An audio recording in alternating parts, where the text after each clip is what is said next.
Alors la lettre de voiture, c'est le contrat de transport qui existe pour le transport de marchandises par route. Les lettres de voiture, il y en a aussi pour les autres modes de transport. On les verra ultérieurement. Donc c'est un contrat qui va matérialiser en fait les parties qui interviennent dans le transport et puis les marchandises qui sont transportées.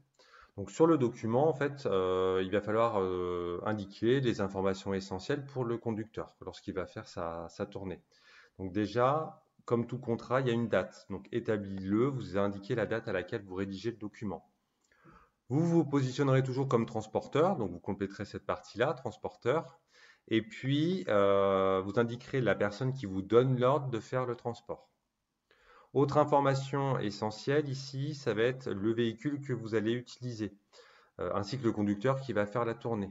Si vous n'avez pas l'information, vous ne le mettez pas. C'est pas très grave, le conducteur, il le fera à votre place. Si vous avez l'information, vous indiquerez l'immatriculation du tracteur et l'immatriculation de la semi-remorque. Mais si ce n'est pas un ensemble articulé et qu'il n'y a qu'un porteur, bah, vous mettrez à la place de l'immatriculation TR, ici, vous mettrez l'immatriculation du porteur. Et même chose, si vous utilisez un train routier, bah, vous mettrez ici l'immatriculation du porteur et ici l'immatriculation de la remorque. Pour le kilométrage départ-arrivée, sincèrement, ce n'est pas utilisé dans la pratique, donc vous ne complétez pas. On va indiquer au conducteur ici les marchandises qu'il va transporter. Donc vous indiquez le nombre, le poids brut, le volume, le mètre linéaire éventuellement, et puis surtout qu'est-ce que c'est comme marchandise. Il se peut parfois qu'il y ait deux lots ou trois lots, bah, vous indiquez les deux ou trois lots de marchandises qui sont transportés.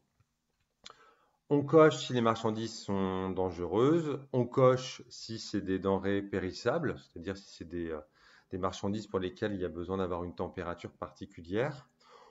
On va ensuite donner des informations à notre conducteur. Donc là, il a besoin de savoir à quelle date et à quelle heure il va le charger, et à quelle date et à quelle heure il va devoir décharger les marchandises.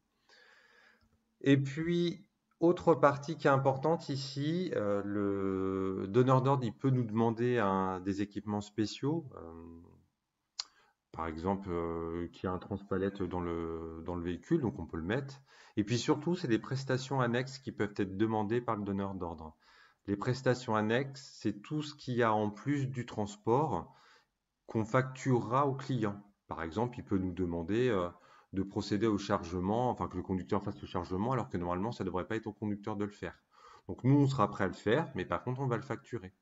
Ou alors, on peut être amené à devoir nettoyer le véhicule, parce que les marchandises qu'on transporte sont sales. Donc dans ce cas-là, on facturera la prestation. Et lorsqu'on va facturer des prestations en plus du transport, eh bien, on l'indiquera dans cette partie-là. Voilà, et puis on peut être aussi amené à indiquer la valeur déclarée. Donc ça, c'est la valeur des marchandises. C'est lorsque le donneur d'ordre nous demandera d'assurer les marchandises. Donc on assurera les marchandises et on indiquera ici la valeur des marchandises que l'on va assurer. Et enfin, dernier point, bah, le conducteur, il a besoin de savoir dans quelle entreprise il va devoir procéder au chargement des marchandises chez l'expéditeur et où est-ce qu'il va devoir décharger les marchandises chez le destinataire.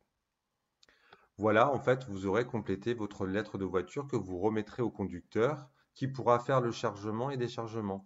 Et lui complétera avec l'expéditeur, en fait, cette partie-là, là. Et puis avec le destinataire, il complétera cette partie ici, sur la droite. Juste pour information, ici, vous voyez, ici, il y a le prix du transport, hein, c'est ce que ça signifie, TPT, prix du transport. On ne le fait pas apparaître sur les documents de transport, le prix pour éviter toute concurrence. Donc là, vous vous en occuperez pas, on ne mettra jamais rien. Voilà.